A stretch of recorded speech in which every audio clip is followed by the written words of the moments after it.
By the way, Banks, I was listening to one of our old podcasts. It was like right after the Jadeveon Clowney trade from the Texans to the Seahawks, and we put out a prediction of who was going to have how many sacks Jadeveon Clowney was going to have, and you said 16, and then I think I said 12, and you know what he ended up coming away with at the end of the 2019 season?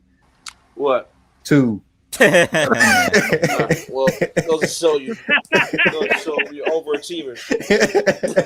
So Jadeveon, if you're watching this, boy, we believe in you way too much, buddy. Hey, you seem so confident at 16 too. I was a little bit iffy on that 12, but I was like, you know, if he gonna be a consistent passer, I was like, yeah, first round pick, he may get 12, but and also just to keep it a buck, I mean, the best part of Jadeveon Clowney's game is his ability to stop the run.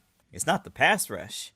Like, I feel like we're all still living in the lore of that one play he made in college, where he like true. Jumped over the line and knocked a dude's helmet out the stadium, basically.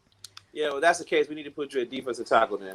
We don't need you at the at this point. I'm starting to think he's washed. Honestly, yeah. I don't think he's worth the buck, bro. Name a year he hasn't been injured.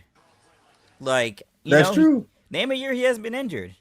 That's definitely true. Stuff accumulates. But yeah, I'm just saying, we had this discussion about him and J.J. Watt playing on the same team, and he still was unable to get double-digit sacks. That is also true. Yeah, all I'm saying is, considering the injuries and everything, which is, you make a great point that considering the injuries, maybe we should just stop including. Maybe we need to just drop our expectation of him since we want to bring that up, because obviously our expectation of him is too high. That ceiling is the broke through the roof, and he's in space right now. We need to kind of bring it back to reality with that guy.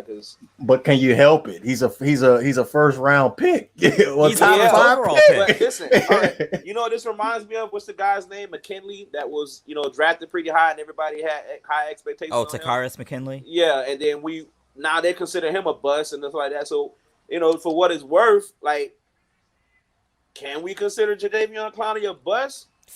I mean, he hasn't lived up to that.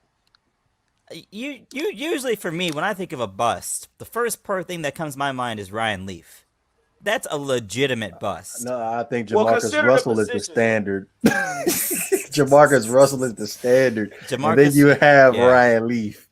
Yeah, they're both. Yeah, and honestly, for both of them, personal problems is why they didn't really make it. Well, talent is probably the reason why they didn't really make it in the league, but personal problems didn't help him. I'll say it like that. Although Jamarcus Russell, I mean, bro, showing up to practice smelling like Hennessy.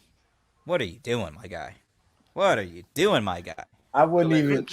And going back to Takkarist McKinley, I wouldn't even give him that disrespect yet, because out of 4 seasons, he's accumulated 17 sacks. Well, I'm just letting you know they're calling him a bust in the media, and some fans are saying that he especially Atlanta Falcons fans. I guess they were considering how notoriously bad their defense was. I think they were expecting, and the Falcons had defense that one great year, and they ended up going to the Super Bowl that year when their defense was actually really good. And they brought him in the next year or a couple of seasons after that to kind of be put in a role to be that pass rusher, and he didn't live up to it. But the city of Atlanta in general, the players and all that, they didn't live up to it. So, well, I just think it's just the Falcons in general. You look at the pass rushers they bring in there, like we just talked about Takkarist McKinley. They died. Think about Vic Beasley Jr. Vic Beasley. We traded Charles Harris over there. I don't hear nothing about Charles Harris over there.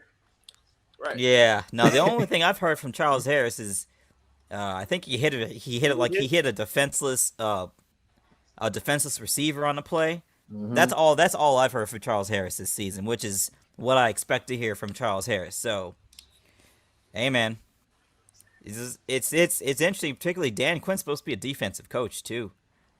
And their defense has been. I don't think that their defense has been good. Even when they made it to the Super Bowl, I don't think their defense has been good his entire reign there. Well, no. That year they were actually pretty good. That Super Bowl, they were good on both sides of the football. They had a great defense that year. They had those 2 safeties. They had Desmond Trufant. They had the other guy.